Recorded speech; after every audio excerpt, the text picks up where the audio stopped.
نؤمن به ونتوكل عليه ونعوذ بالله من شرور أنفسنا ومن سيئات أعمالنا من يهده الله فلا مضل له ومن يضلل فلا هادي له ونشهد أن لا إله إلا الله وحده لا شريك له ونشهد أن سيدنا ومولانا محمدا عبده ورسوله أما بعد فأعوذ بالله من الشيطان الرجيم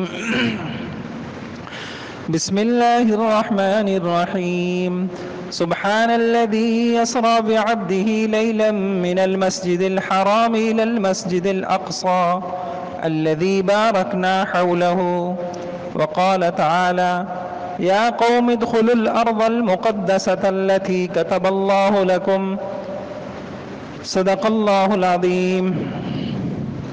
میرے محترم بھائیوں بزرگوں، گزشتہ جمعے یہ بات عرض کی تھی کہ مسلمان ایک امت ہیں اور ایک عضو کے مانند ہیں۔ جیسے جسم میں کسی ایک عضو کو تکلیف ہوتی ہے تو سارا جسم حرکت میں آتا ہے، تو ایسے ہی مسلمان کہیں بھی پریشانی میں ہو، تکلیف میں ہو، ہم یہ نہیں کہہ سکتے یہ ان کا مسئلہ ہے۔ آج ایک اگلی بات عرض کرتا ہوں جو ہمیں سمجھنا اور اپنی اولادوں کو سمجھانا، اپنی نسلوں کو سمجھانا ضروری ہے۔ اصل میں اللہ ہمیں معاف فرمائے کہ ہم نے جو ہے، ہمارا نصاب قرآن نہیں ہے، ہمارا نصاب حدیثیں نہیں ہیں، تو بہت ساری باتیں جو بچپن میں ہی ہمیں پتہ ہونی چاہیے تھیں، ہماری گٹیوں میں ہونی چاہیے تھیں، ہمارے ایمان کا حصہ ہونا چاہیے تھا، ان کا نہ ہمیں پتہ نہ ہماری نسلوں کا پتہ۔ تو تعارف ہونا چاہیے، پتہ ہونا چاہیے انسان کو۔ اس میں سے ایک بات یہ جاننے کی بھی ہے، اگلی بات، کہ یہ جو فلسطین کا مسئلہ ہے، یہ فلسطین کا تنازع ہے، تو کوئی یہ نہ سمجھے کہ یہ عام تنازع جیسے کشمیر کا ایک مسئلہ ہے تو اسی مسئلوں کی طرح یہ بھی ایک مسئلہ ہے، یا یہ کہ یہ کوئی فلسطینیوں کی زمین کا مسئلہ ہے، یہ عربوں کی، یہ ہمارا نہیں، یہ عربوں کا مسئلہ ہے۔ تو میں انشاءاللہ قرآن حدیث سے عرض کرتا ہوں کہ اس کو سمجھنے کی ضرورت ہے کہ یہ ایسا نہیں ہے۔ اگر ہمارے سامنے قرآن ہو، قرآن کی آیتیں ہوں، ہمارے سامنے حدیثیں ہوں، اور اس ارض مقدس سے متعلق اور اس زمین سے متعلق، وہاں جو مسجد اقصیٰ ہے اس سے متعلق حدیثیں ہمارے سامنے ہوں، تو ہم اس مسئلے کو سمجھیں۔ تو یہ جو زمین ہے، اس میں آپ کو قرآن میں اس کا ایک نام ملے گا، ارض مقدس۔ یا قوم ادخلوا الارض المقدسۃ التی کتب اللہ لکم، اللہ تعالیٰ نے اس کو مقدس زمین کہا، پاکیزہ زمین کہا، اور اس کے ناموں میں سے ایک نام ہے، بیت المقدس بھی کہتے ہیں اور بیت المقدس بھی کہتے ہیں، یعنی وہ زمین جہاں گناہ پاک ہوتے ہیں، انسان پاکیزہ بنتا ہے، صاف ستھرا بنتا ہے، گناہوں سے صاف ہو جاتا ہے، یہ وہ مقدس زمین ہے۔ یہ عام زمینوں کی طرح کوئی زمین نہیں ہے، لہٰذا اس زمین کا مسئلہ عام مسئلوں کی طرح کوئی مسئلہ نہیں ہے، اس کا مسئلہ دوسرے مسئلوں سے مختلف ہے۔ اسی زمین کو ارض مقدس بھی کہا، نمبر 2 ارض مبارک بھی کہا۔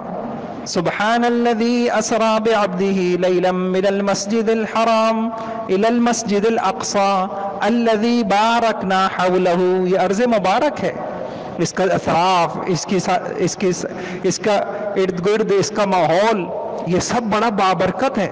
کیسی کیسی برکتیں ہیں، اللہ اکبر، کیا کیا برکتیں ہوں گی جو آسمانوں سے وہاں نازل ہوتی ہوں گی، ایمان کی صورت میں، مضبوط ایمان کی صورت میں، اور اللہ کی کس کس قسم کی رحمتیں ہوں گی جو وہاں نازل ہوتی ہوں گی۔ کیوں؟ ہمارا یقین ہے کہ اللہ تعالیٰ نے کہا ہے۔ اور یہ تیسرا حرم ہے۔ آپ دیکھیے ہر مسلمان جانتا ہے ایک حرم مکی ہے، تو حرم مکی کوئی عام علاقہ نہیں ہے، ایک حرم مدنی ہے، تو یہ عام علاقہ نہیں ہے۔ ایسے ہی یہ اسی طریقے سے یہ جو بیت المقدس ہے اور فلسطین ہے، یہ عام علاقہ نہیں ہے، یہ توحید کا تیسرا بڑا مرکز ہے، یہ توحید کا تیسرا بڑا مرکز ہے۔ اور دیکھیے یہ علاقہ، جیسے ہم کہتے ہیں بیت اللہ، اللہ کا گھر، اور حرم مکی، حرم مدنی، تو یہ یہ علاقہ اللہ کی طرف منسوب ہے. اس کی مثال آپ دیکھیے، جیسے پاکستانی زمین ہے.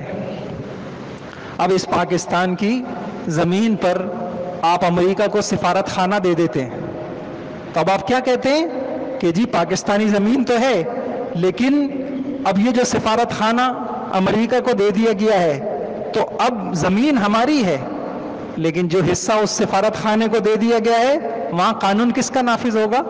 وہاں امریکیوں کا قانون نافذ ہوگا. ان سفارتکاروں کا، سفارت خانے والوں کا قانون وہاں نافذ ہوگا. کوئی ہمارا پاکستان کا مجرم اگر اس سفارت خانے میں داخل ہو جائے تو پھر اب گویا یوں سمجھا جائے گا وہ امریکہ میں چلا گیا. اب اگر وہ سفارت خانے والے خود ہی اس مجرم کو پاکستان کے حوالے کر دیں تو ٹھیک، لیکن ہم نہیں لے سکتے ان سے کہ یہ جی وہ اب امریکہ میں چلا گیا. اسی طریقے سے یہ جو بیت اللہ ہے یا بیت المقدس ہے، اب یہ کیا چیز ہے؟ یہ زمین پر اللہ کے سفارت خانے ہیں. یہ زمین پر اللہ تعالیٰ کے سفارت خانے ہیں. اب سوچنے کی بات ہے کہ جب اللہ کے سفارت خانے ہیں تو یہ سفارت خانے، اللہ کے یہ گھر، یہ کس کو ملیں گے؟ یہ کس کے لیے الاٹ ہوں گے؟ اللہ کے یہ گھر کس کو الاٹ ہوں گے؟ کس کو ملیں گے؟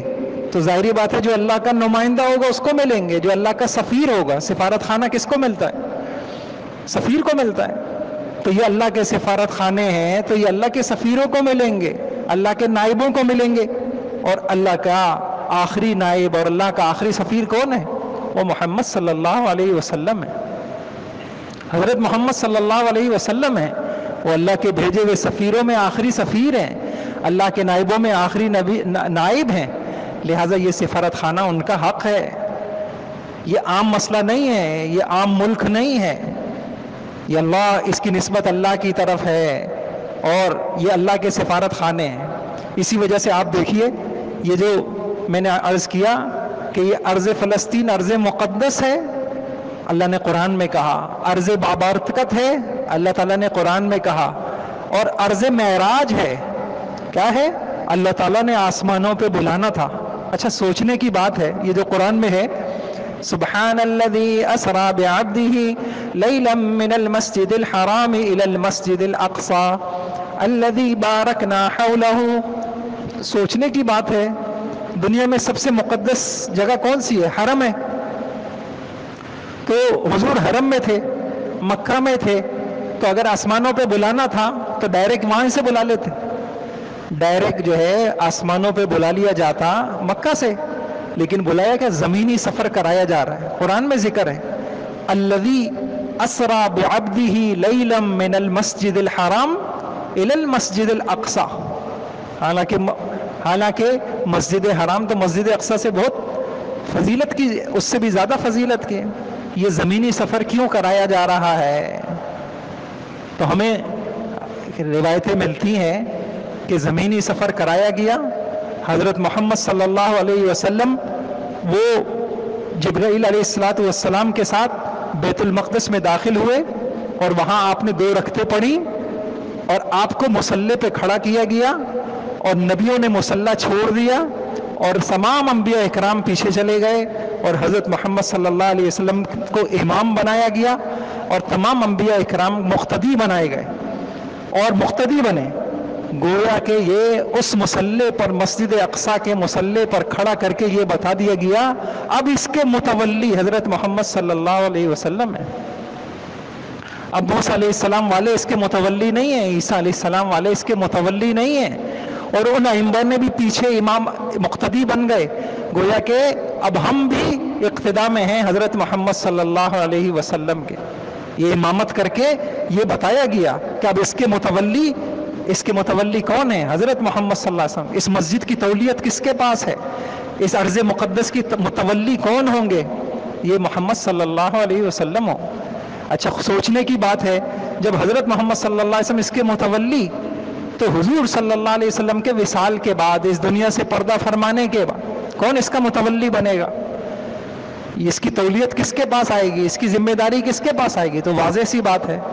میں آپ سے پوچھتا ہوں، قرآن کریم اللہ کی کتاب ہے، کتاب اللہ ہے، کس پہ نازل ہو گئی؟ حضرت محمد صلی اللہ تعالیٰ علیہ وسلم پہ یہ کتاب نازل ہوئی ہے. اگر قرآن حضرت محمد صلی اللہ علیہ وسلم پہ نازل ہوا تو اس قرآن کا وارث کون ہوگا؟ خود قرآن کے اندر موجود ہے ثم اورثنا الكتاب الذين اصطفينا من عبادنا ثم اورثنا الكتاب الذين اصطفينا من عبادنا. پھر ہم نے اس کتاب کا وارث بنایا اپنے بندوں کو. ظاہری بات ہے محمد صلی اللہ علیہ وسلم کے بعد اس کتاب کے وارث محمد ہی بنیں گے، عیسائی نہیں بنیں گے، یہودی نہیں بنیں گے. بالکل اسی طریقے سے آپ یہ سمجھیے کہ اس زمین کے وارث، جو زمین اللہ کی زمین تھی، یہ مقدسات میں سے ہے، یہ متبرکات میں سے ہے، ان کی نسبتیں اللہ کی طرف ہیں. یہ کوئی عام علاقہ نہیں ہے، یہ ارض مقدس ہے، یہ ارض بابرکت ہے، یہ اللہ کے سفارت خانے ہیں، یہ اللہ کے سفیروں کو الاٹ ہوئے ہیں. تو ظاہری سی بات ہے کہ ان سفیروں کے بعد یہ کس کو ملیں گے؟ یہ محمد صلی اللہ علیہ وسلم کی امت کو ملیں گے. خود قرآن میں ہے، سورہ انبیاء کے اندر اللہ تعالیٰ نے فرمایا وَلَقَدْ كَتَبْنَا فِي الزَّبُورِ مِن بَعْدِ الذِّكْرِ أَنَّ الْأَرْضَ يَرِثُهَا عِبَادِيَ الصَّالِحُونَ وَلَقَدْ كَتَبْنَا فِي الزَّبُورِ مِن بَعْدِ الذِّكْرِ أَنَّ الْأَرْضَ يَرِثُهَا عِبَادِيَ الصَّالِحُونَ. ہم نے زبور میں لکھ دیا تھا کہ اس زمین کے وارث کون ہوں گے؟ میرے صالح بندے ہوں گے. عبادی الصالحون. ان عبادی الصالحون کی کون ہے؟ عبادی الصالحون. عبادی الصالحون کی خود وضاحت کی جو اللہ پر ایمان لاتے ہیں. یہودیوں کا خدا کا جو تصور ہے وہ میں یہاں ممبر پہ بول نہیں سکتا، نعوذ باللہ. ان کی اپنی کتابوں میں آج بھی موجود ہے اللہ کا تصور ان کے یہاں کیا ہے، آخرت کا تصور کیا ہے. تو ان کا ایمان کیا ہے؟ ان کی اپنی کتابوں میں لکھا ہوا ہے، آج بھی زبور کے نسخوں میں لکھا ہوا ہے، تورات میں لکھا ہوا ہے کہ جب تم خدا کی نافرمانی کرو گے تو پھر تم کو تتر بتر کر دیا جائے گا، بکھیر دیا جائے گا. اور کاش کہ ہم قرآن پڑھتے. اللہ ہمیں معاف فرمائے کہ اللہ کے دین کو ہم نے سنا ہے، سیکھا نہیں ہے، سیکھا نہیں. ورنہ آپ حیران ہو جائیں گے. اللہ نے مجھے توفیق دی، الحمدللہ میں نے اس پہ کتاب بھی لکھی ہے، یہود اور یہودیت، اور اس میں میرا کچھ بھی نہیں ہے. میں نے سوچا صرف قرآن سے دیکھو اللہ نے یہودیوں کو کتنا بیان کیا ہے. آپ حیران رہ جائیں گے. آپ اس پہ حیران رہ جائیں گے کہ سورہ فاتحہ میں انسان اللہ سے ہدایت مانگ رہا ہے، اہدنا الصراط المستقیم، تو اللہ اعمال بتاتے، اللہ پاک بتاتے یہ عمل کرو، یہ عمل کرو. نہیں، پوری 2.5 سپارے کی پہلی سورت صرف یہودیت سے بھری ہوئی ہے. دیکھو ان جیسے مت بننا، ان کو ہم نے یوں نوازا، انہوں نے یہ جرائم کیے، ان کو یوں نہ. ہم میں سے ہم نے کتنی مرتبہ پڑھا؟ صحابہ تو پڑھتے تھے. اگر ہم ہدایت کے سچے طالب ہوتے ہم پتہ کرتے کہ اس کتاب میں ہمارے لیے کیا ہدایات ہیں، اللہ تعالیٰ نے اس کتاب میں ہمارے لیے کیا ہدایت. انشاءاللہ اللہ نے موقع دیا تو اللہ کی توفیق سے اگلی نشستوں میں یہ سورہ بقرہ کا وہ خلاصہ عرض کروں گا. اللہ تعالیٰ نے یہودیوں کے کیا جرائم بتائے، کیا وہ جرائم ہمارے اندر تو نہیں ہے؟ اور ان جرائم کے ہوتے ہوئے ہمارا رویہ ان کے ساتھ کیا ہونا. اور خود اللہ تعالیٰ نے وضاحت کر دی. پوری سورہ بقرہ کا خلاصہ یہ ہے، یہودیت اپنے اندر سے نکالو، یہودی امراض اپنے اندر سے نکالو.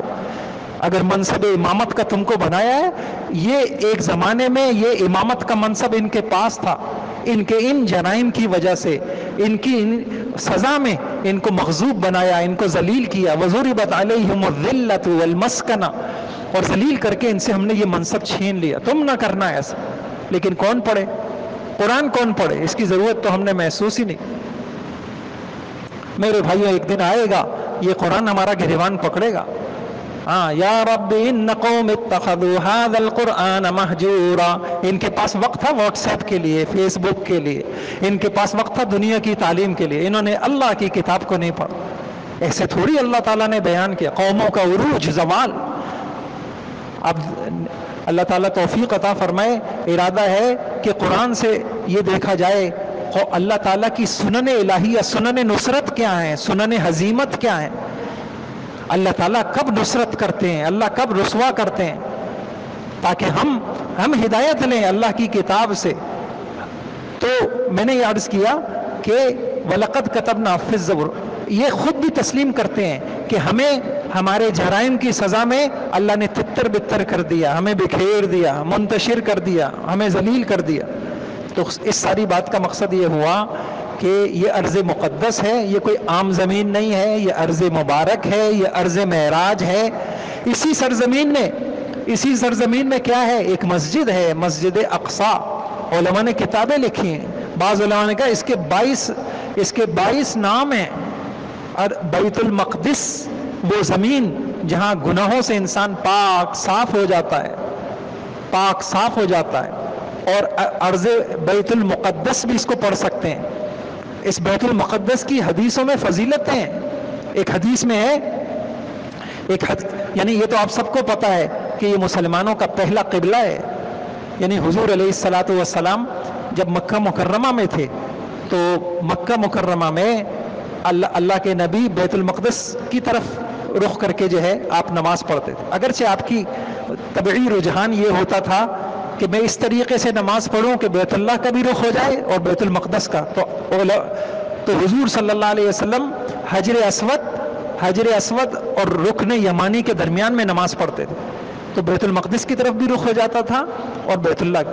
پھر جب آپ ہجرت کر کے مدینہ منورہ تشریف لائے تو پھر 16 یا 17 مہینے آپ نے بیت المقدس کی طرف رخ کیا، اور اس کے بعد حکم آ گیا فَوَلِّ وَجْهَكَ شَطْرَ الْمَسْجِدِ الْحَرَامِ، تو اس کے بعد پھر آپ نے اس طرف رخ کیا۔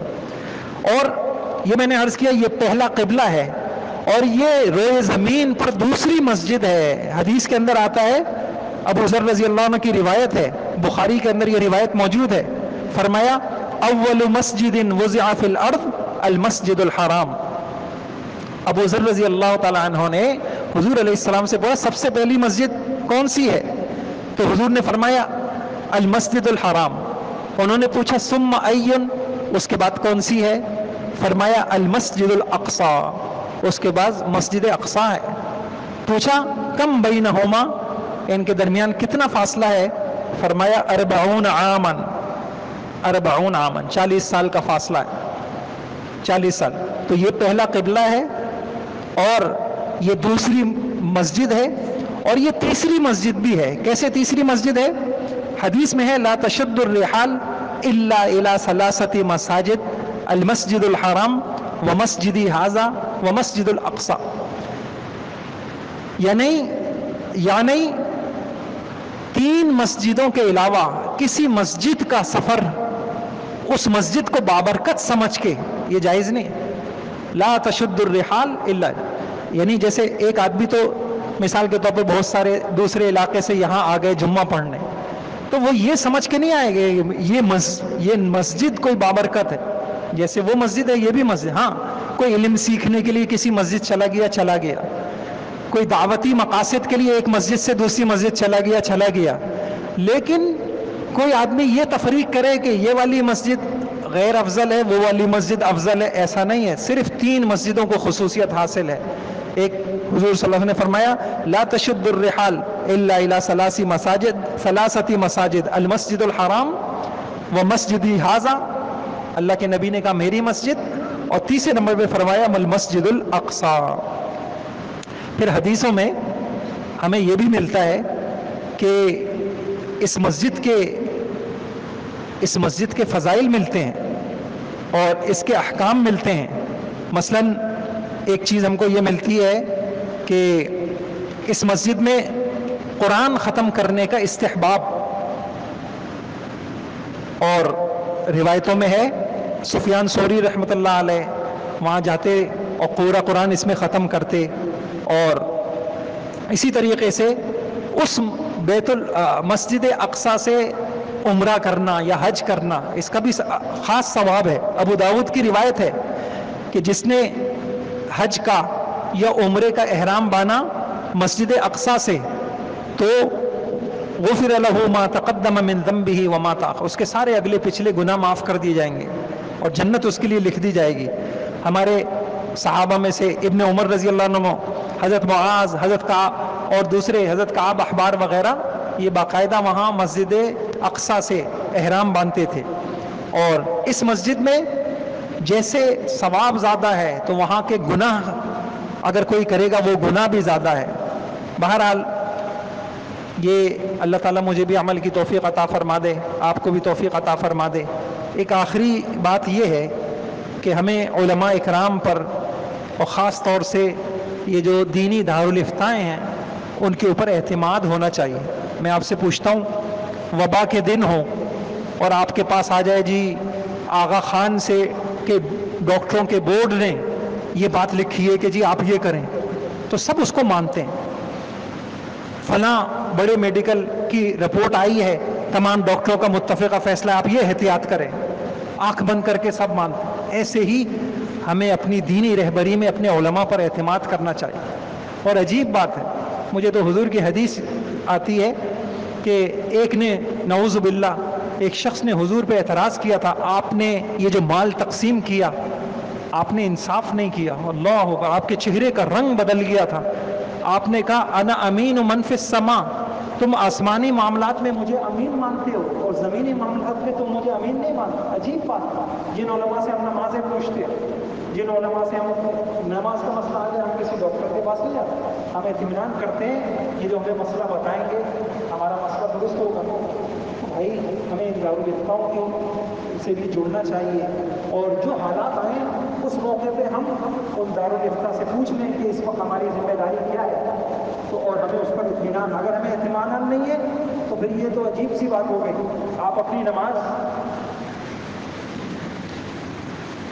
نماز کے مسائل، روزے کے مسائل، حج کے مسائل، جس کا آخرت سے تعلق ہے، آسمان سے وحی سے تعلق ہے، ان سے پوچھیں، لیکن ہم اپنے ووٹ کے مسائل نہیں پوچھیں گے علماء سے، وہ ہماری پارٹی کا مسئلہ ہے، یہ کیسی بات ہے؟ تو پھر اپنے آخرت کے مسائل پہ ہم کیوں اعتماد کرتے ہیں؟ میں نے یہ بات اس لیے کی، ہماری عالمی ادارہ ساری دنیا میں اس کا فیض بنوری ٹاؤن، وہاں سے ایک درخواست آئی ہے، وہ میں آپ کے سامنے پڑھ دیتا ہوں۔ وہاں کا لیٹر پیڈ کے اوپر یہ مضمون ہے، آسمانی تعلیمات کے مطابق امت مسلمہ کے تمام افراد آپس میں بھائی بھائی، ہر قسم کے دکھ درد میں ایک جسم کی مانند ہیں، جسم کے کسی بھی حصے میں اگر تکلیف ہو تو اس کا درد پورے بدن میں محسوس ہونا فطری تقاضا ہے۔ اسی دینی اخوت، انسانی ہمدردی، فطری تقاضے کے تحت اس وقت پوری امت مسلمہ قبلہ اول مسجد اقصیٰ اور فلسطین کے مسلمانوں کے دکھ درد میں شریک ہے۔ اس موقع پر رجوع الی اللہ، توبہ، استغفار اور اعمال صالحہ کی مزید ضرورت ہے۔